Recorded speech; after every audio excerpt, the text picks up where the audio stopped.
اقبال علیہ رحمہ نے کہا تھا، سید حجویر مخدوم امم، مرقد او پیر سنجر را حرم، خاک پنجاب از دم او زندہ گشت۔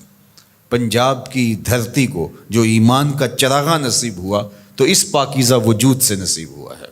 صبح ما از مہر او تابندہ گشت، ہماری صبح اس سورج کے طلوع ہونے سے ہوئی ہے، ورنہ تو اندھیری رات تھی۔ ایمان کا چراغاں ہمارے سینے میں ہوا ہے تو اس پاکیزہ وجود کی وجہ سے ہوا ہے۔ تو یہ صوفیاء تھے جنہوں نے اپنے وطن مالوف چھوڑے، اپنی بستیاں چھوڑی، سمرقند، بخارا جیسی سرزمیں، وہ سرزمیں کہ جو آماجگاہ تھی، خوبصورتیوں کا اور جمالیاتی مرکز تھے، اور وہ خوبصورت علاقے چھوڑے، غزنی سے چل کے آئے، شہر مدینہ چھوڑا، حضور کی ہمسائیگی چھوڑ کر کے آ کے ویران ٹبوں پہ بیٹھ گئے اور وہیں شمع اسلام روشن کی، اور پھر ان کے دم سے چراغاں ہوا اور اسلام کا نور پھیلا۔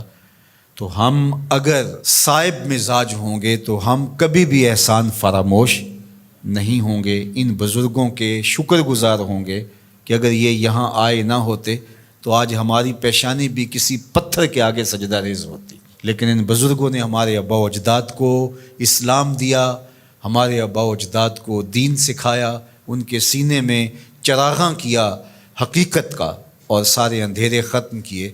اور آج ہم جیسے بھی مسلمان ہیں، جس طرح کی بھی ہمارے اندر کوتاہیاں موجود ہیں، لیکن شکر ہے ہمارا اللہ پر توکل ہے، ہم اللہ کے ساتھ یقین کا رشتہ رکھتے ہیں، اس کے رسول صلی اللہ علیہ وسلم کا نام ہمارے سینوں کے اندر ٹھنڈک کا سبب اور ذریعہ ہے، صحابہ اور اہل بیت کے ساتھ ہماری محبتوں کا رشتہ مستحکم اور مضبوط ہے۔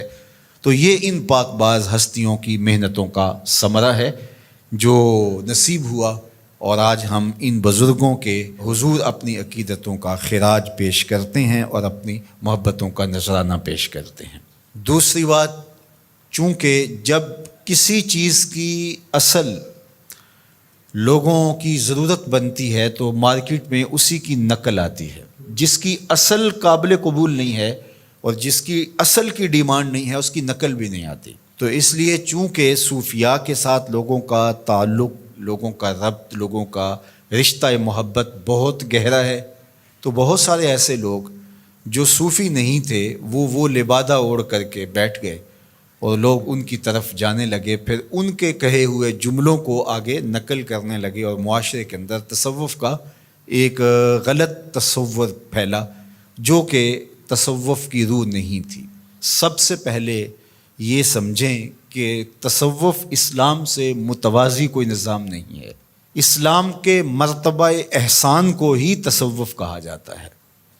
مرتبہ احسان کیا ہے؟ حضرت جبریل امین حضور کی خدمت میں حاضر ہوئے اور انہوں نے آ کے آقا کریم سے پوچھا کہ مل احسان، حضور احسان کیا ہے؟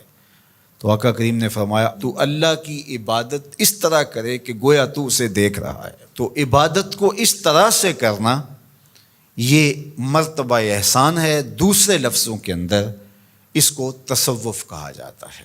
اگر آپ سے میں یوں کہوں کہ انما الاعمال بالنیات سے شروع ہونے والا سفر کأنک تراہ پہ ختم ہوتا ہے، اس سفر کا نام تصوف ہے۔